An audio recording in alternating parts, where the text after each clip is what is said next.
Welcome everybody to AstroTalk and Tea, Capricorn season.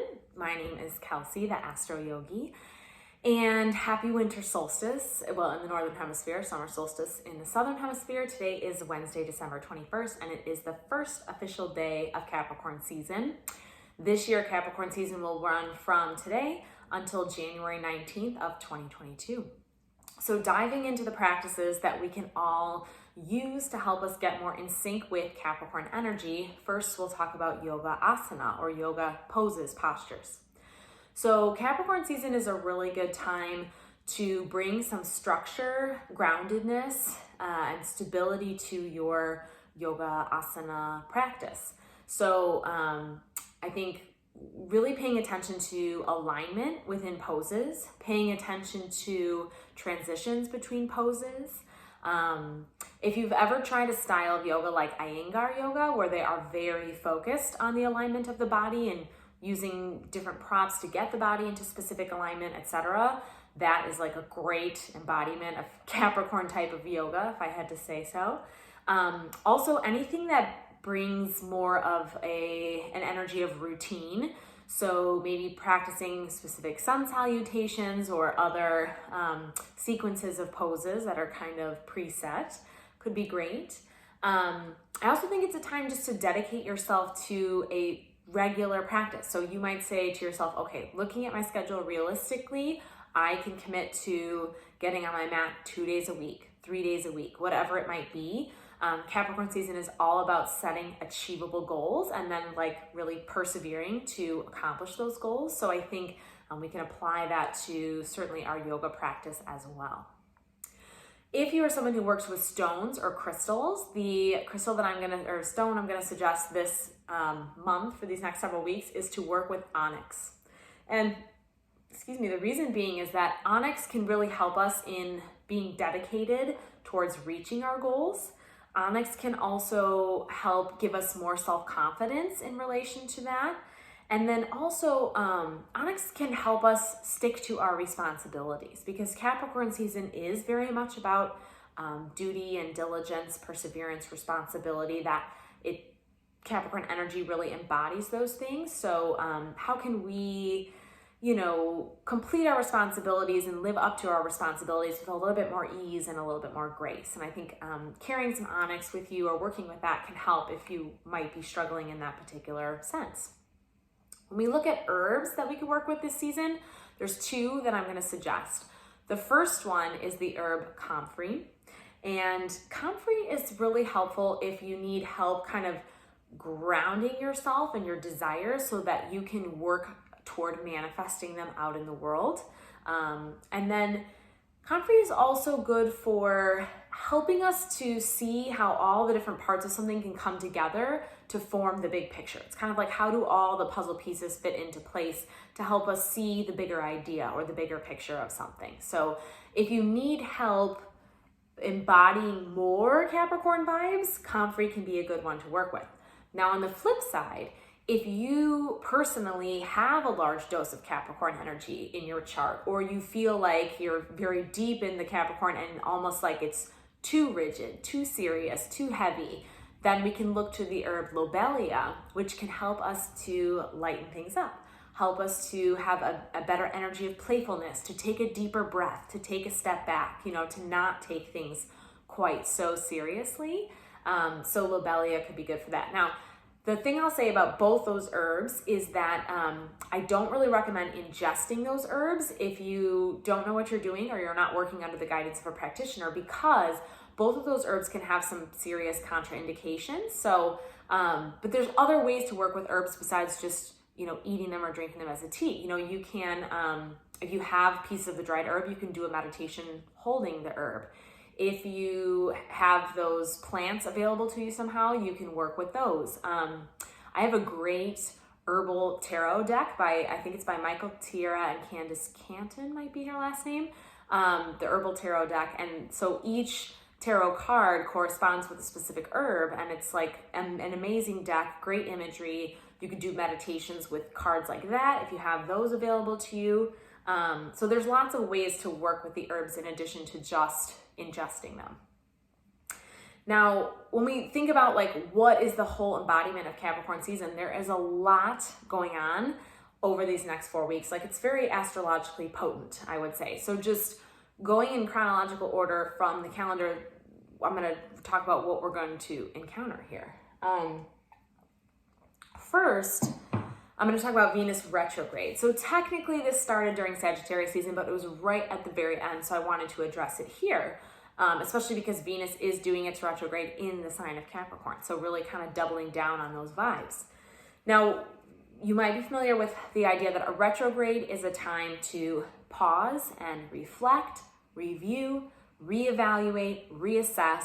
You know, retrogrades aren't the best times for starting brand new things, for initiating something that's totally new. So when we think about a Venus retrograde, we're going to be dealing with Venusian themes. And Venusian themes include things like, first and foremost is relationship, beauty, artistry. Another theme would be money, certainly falls under that realm. And then lastly, I think the theme of, you know, what we value and what brings us pleasure, those are also Venusian things. So during this retrograde period from December 19th all the way until January 29th, we're going to have a lot of time to be reflecting on some of those ideas.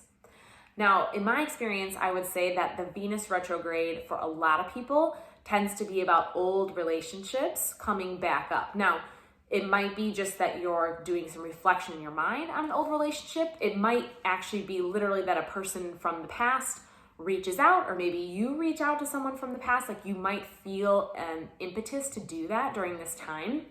And, you know, you always see like the meme jokingly, it's like, don't text your ex. I mean, I'm not necessarily going to say that, but I will say that if someone from the past comes back or you have an urge to reach out, just keep in mind that this is a period of review. So, you know, if it turns out that this next several weeks has to do with relationship issues for you personally, you might get a chance to review, okay, a relationship from my past, whether it was romantic or a friendship or maybe a family relationship, like what was good about that relationship? What was challenging about it?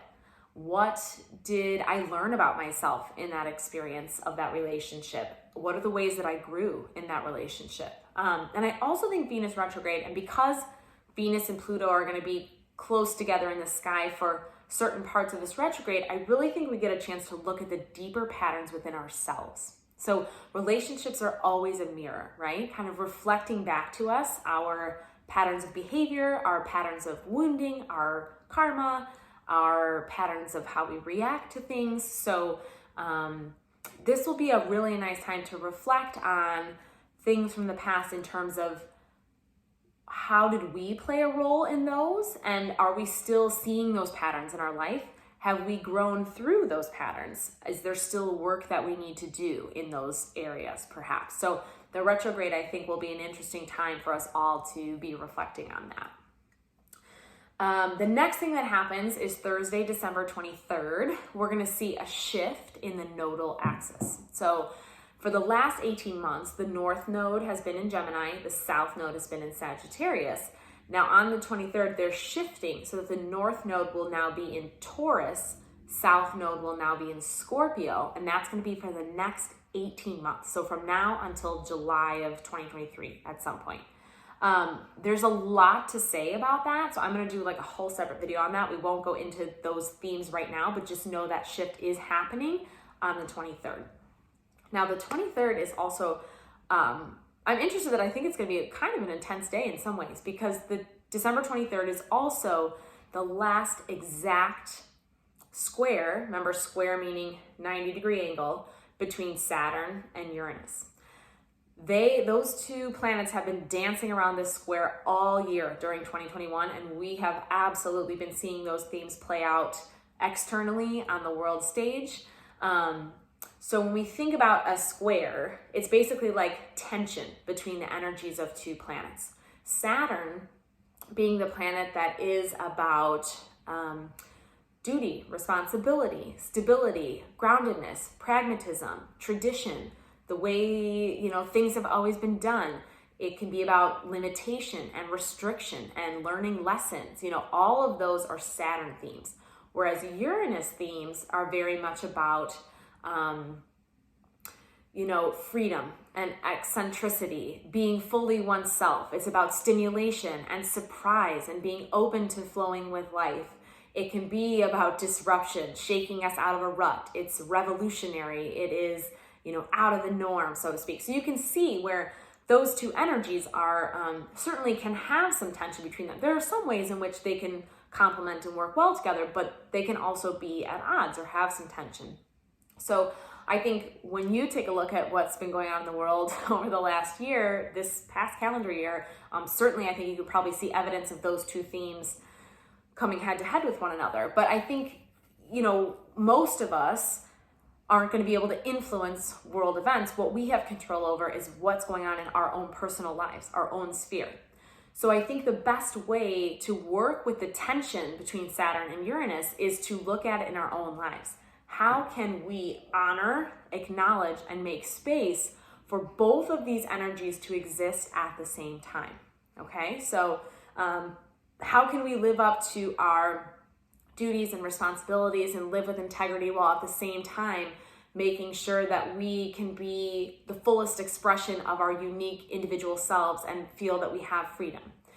How can we honor tradition and the wisdom learned over the ages and at the same time be open to out-of-the-box ideas and new solutions to old problems? So it's kind of like finding the balance, finding a happy medium between those two types of energy in our lives, and how can we express and honor both of them. Okay, so that energy may come up again around Thursday, December 23rd. Now, moving along in the calendar, we come to the new moon in the sign of Capricorn, which will happen on January 2nd at, I think 12 degrees of Capricorn. I love that the new moon is at the beginning of the calendar year because, as we all probably have heard, new moons are an excellent time for setting intentions. And what better time to set an intention than literally the very beginning of a new calendar year? So for a Virgo like me, that all fits very nicely, and I love that. So when we think about, what can we set intentions around? It's the beginning of a new year, so you can absolutely set intentions around anything and everything that you have. But I think if we're looking at the fact that we're in Capricorn season, this is a Capricorn new moon, we certainly want to pay attention to those themes as we're setting intentions. So the first thing I would offer is maybe setting intentions around how you can create more structure, stability, and groundedness in your life. Are there ways that we can do that through our habits, through our practices, through the routines in our daily lives? I know it doesn't sound super and exciting and sexy maybe, but that could be a really important thing for setting the tone for a brand new year. Secondly, Capricorn energy is very much about goals, achieving those goals, persevering to reach our goals. So what are the goals that you have for 2022? Making sure that you're writing intentions around achievable goals, and also goals that there are step-by-step actions that you can take to work toward those goals. That would be very Capricorn. 3 would be, how can we live with more integrity? I think that's a really big thing, and that's a very broad concept that could play out in a lot of areas of our lives, but that would be a great one to think about. Number 4 would be becoming a leader. Capricorn energy is very much an energy of leadership. And I think all of us are leaders in different ways, different capacities, and in different areas of life. So maybe setting some intentions around stepping more into that role of leader wherever that happens for you, and also what is the support that you need to become a better leader? What are the tools that you can use to help you step more into a leadership space? And number 5, very Capricorn, would be deciding rules and boundaries. And what I mean by this is for the year 2022, what are going to be your personal rules and your personal boundaries? And I mean that in a very positive sense. So not thinking of rules and boundaries as a limitation or a restriction, but thinking of them as structures that are going to help you live your healthiest, happiest, stress-free life in 2022. Because I certainly think being clear on those boundaries can absolutely do that for you as we head into a new year, setting a really good tone.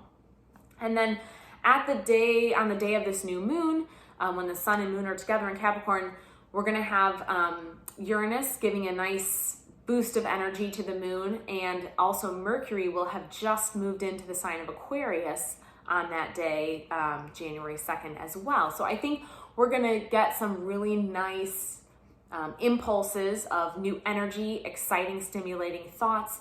As I mentioned before, like new solutions to old problems. So as we're setting intentions, I think that's going to be a great mental and emotional space for us to be in. Now, moving ahead, we have, unfortunately, a Mercury retrograde coming up, but it doesn't start until January 14th, so plenty of time between now and then. January 14th until February 4th, so for those last couple weeks of January, Mercury will be retrograde. I'm not going to go into those themes so much right here. I will save that for the video next season, for Aquarius season, since the majority of the retrograde will happen then, but just keeping in mind, Mercury will go retrograde starting January 14th. And then lastly, in Capricorn season, towards the very end, excuse me, we're going to have a full moon in the sign of Cancer. This is going to fall at 27 degrees of Cancer. So you can, again, check where that falls in your personal astrology chart if you know that. The moon is going to be opposite Pluto. So I definitely think this could be a day of some very strong emotions. And, you know, the full moon can be about a culmination and ending a celebration of things that have come to pass, but it's also about starting to let go and to release. And so I think just being observant of what emotions come up for you that day, and if they are a little bit more intense or a little bit more passionate or something like that, just let yourself flow with that. Channel that emotion as best you can in a positive, healthy way. Allow it to be expressed in a healthy way. And then, you know, at a full moon in Cancer, it's also a really good time to do any sort of ritual connected to water. So if you live near an ocean, a lake, a pond, a stream, a river, anything like that, if you have the opportunity that day around January 17th to go outside and spend some time near that body of water, that would be excellent.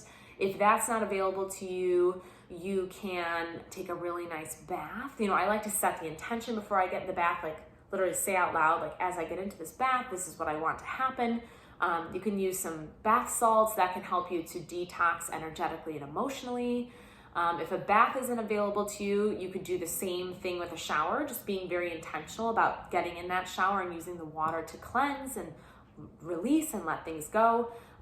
If you have a large bowl and you can fit your feet in there, you could also do like a little foot bath for yourself. So there's a lot of different ways to approach using water as part of a ritual around this full moon. But yeah, the Cancer full moon is excellent for that.